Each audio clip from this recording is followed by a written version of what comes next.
Assalamualaikum warahmatullahi wabarakatuh. Salam sehat selalu dan berjumpa kembali kita di kesempatan kali ini. Semoga teman-teman sahabat air hujan semuanya dalam kondisi yang sehat dan afiat. Dan kesempatan luar biasa kali ini saya sudah bersama dengan Prof. Reza, seorang periset muda yang luar biasa yang membuat geger akhir-akhir ini, termasuk karena riset beliau ini salah satunya yang membuat kita ini banyak nih chat masuk, DM masuk, orang ini gimana nih kasus mikroplastik di air hujan. Ini mohon izin memperkenalkan dulu, Prof. Baik, terima kasih banyak Ibu. Nama saya Muhammad Reza Pramila, saya peneliti dari Pusat Riset Oceanografi Badan Riset dan Inovasi Nasional atau BRIN. Jadi penelitian saya itu sebenarnya kecemburuan tidak sengaja di bidang plastik dan mikroplastik, karena bidang yang lain ternyata karena pencemarannya sudah penuh, dan kemudian karena plastik masih belum ada yang menolong, saya nyebur ke sana. Alhamdulillah sampai sekarang nggak bisa keluar dari kolam ini. Terjebol semakin dalam. Ini terkait dengan bagaimana hasil riset Anda bahwa air hujan di Jakarta ini terutama cemarannya luar biasa.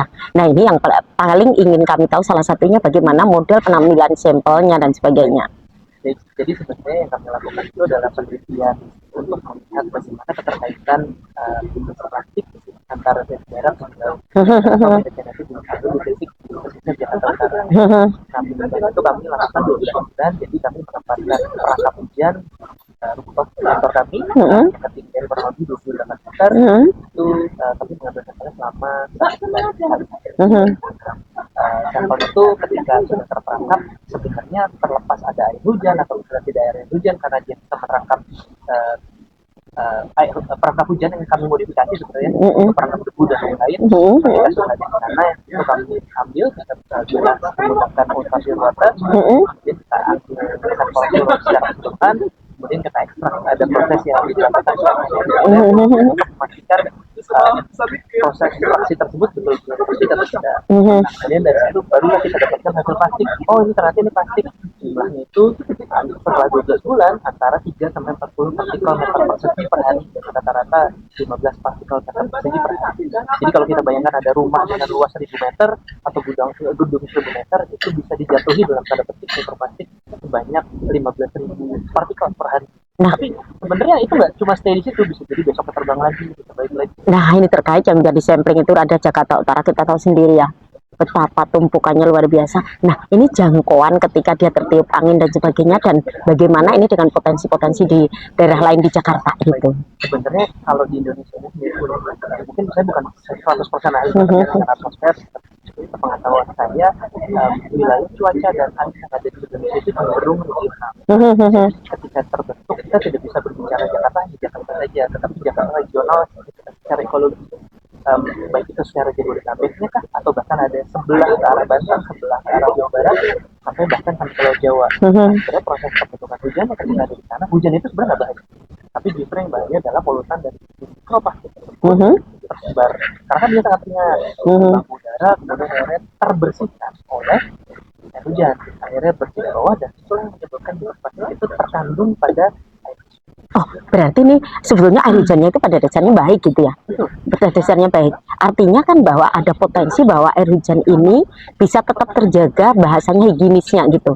Nah, tentu ada cara-cara apa sih yang harapannya ada cara-cara untuk kita bisa melarutkan mikroplastik ini tadi? Baik, jadi kalau untuk mikroplastik itu sendiri, mikroplastik itu adalah material yang jadi nggak bisa larut di air. Mungkin kalau untuk polutan lain, misalnya gas atau logam berat, polutan atau yang lain itu bisa nah, justru itu sebenarnya bisa lebih berbahaya. Kalau dari mikroplastik sendiri relatif mirip seperti debu, bisa terbersihkan setelah hujan, makanya relatif mirip seperti debu. Relatif ya, karena karakternya tuh ada banyak karakter, tapi kalau ketika dia terbang karena bentuknya mirip, ukuran juga mirip, air hujan itu sebenarnya nggak bersalah.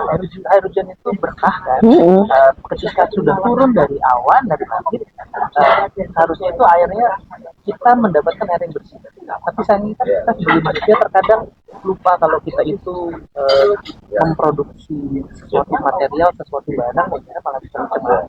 Nah, udara tersebut yang akhirnya kita cemari semua itu oleh plastik atau limbah atau misalnya limbah kegiatan kita sehari-hari, maka yang lain termasuk rokok itu sebenarnya yang bisa mencemari udara kita.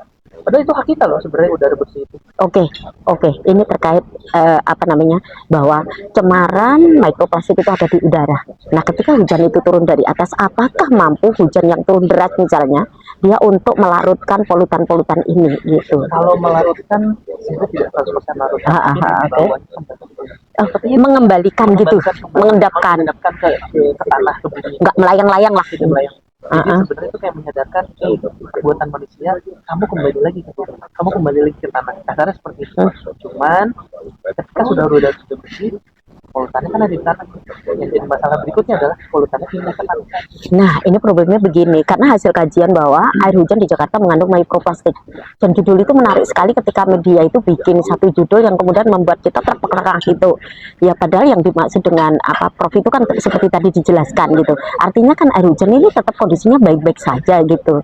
Nah, potensi bahwa air hujan itu tetap bisa dimanfaatkan kan ada di situ, sangat besar gitu. Nah, ini problem bagi kami, makanya kami selalu bilang begini, bahwa paparan itu ada di udara dan ketika hujan itu turun dia akan terendapkan. Paparan ini akan terendapkan dan kita akan mendapatkan hujan yang memang layak untuk kita pakai, untuk kita konsumsi. Kan begitu. Mohon izin, Prof. Karena jenengan yang melakukan penelitian salah satunya, tolong deh disampaikan air hujan baik-baik saja yang membuat ini dan kita bisa melakukan treatment ini untuk mengendapkan. Oke, jadi kita harus ingat plastik yang kita hasilkan sehari-hari, kita konsumsi sehari-hari, kalau itu kita buang secara serampangan tanpa ada daur ulang, tanpa kita kelola lebih dahulu, ini akan menjadi mikroplastik dan dia akan kembali ke udara kalau kita serap ke tubuh. Hujan tidak berbahaya, hujan itu justru akan membersihkan, hujan itu bawa berkah, tapi kita sendiri yang merusak. Nah, gimana cara mencegahnya? Sebenarnya kita masih bisa alami mikroplastik ini jadi harus kita filter lagi dengan cara yang otomatis, kemudian ada sistem koagulasi, atau misalnya katakanlah di udara kita pakai filtrasi yang basah. Hal itu akan membuat ternyata itu lebih aman untuk kita kembali. Tapi harus bisa kembali, sumbernya adalah kita yang tidak bertanggung jawab terhadap lingkungan. Kalau kita bertanggung jawab terhadap lingkungan, niscaya lingkungan kita pasti akan sehat, kita pasti juga akan baik-baik saja. Ini artinya bahwa yang terjadi di saat ini adalah bencana pikir manusia ya. Mohon maaf nih. Segala macam bencana lingkungan itu terjadi karena ulah manusia. Mau itu hujan asam, hujan yang tercampur dengan plastik, pencemaran di mana-mana, udara yang tidak sehat, itu kan karena ini membuat kita makjleb ya. Ternyata kita ini makhluk di bumi yang hanya tamu. Ini ternyata saat ini kita berbuat semena-mena, tidak menjaga fasilitas Tuhan yang diberikan kepada kita. Setelah mengetahui seperti ini, apa yang harus kita lakukan? Refleksi ini sebagai statement ini. Bagaimana pesan-pesan dan harapan Prof terkait dengan fenomena yang saat ini terjadi begitu-begitunya, dan saya rasa fenomena ini sebenarnya tidak hanya Jakarta, meluas di kota-kota besar ataupun sekarang sudah menjalar di kota-kota kecil lainnya gitu. Monggo. Kita harus tahu sebenarnya berdasarkan dari penelitian lanjutan walaupun ini memang dan belum terverifikasi, kami melakukan penelitian lanjutan terkait dengan udara yang ada di 18 kota pesisir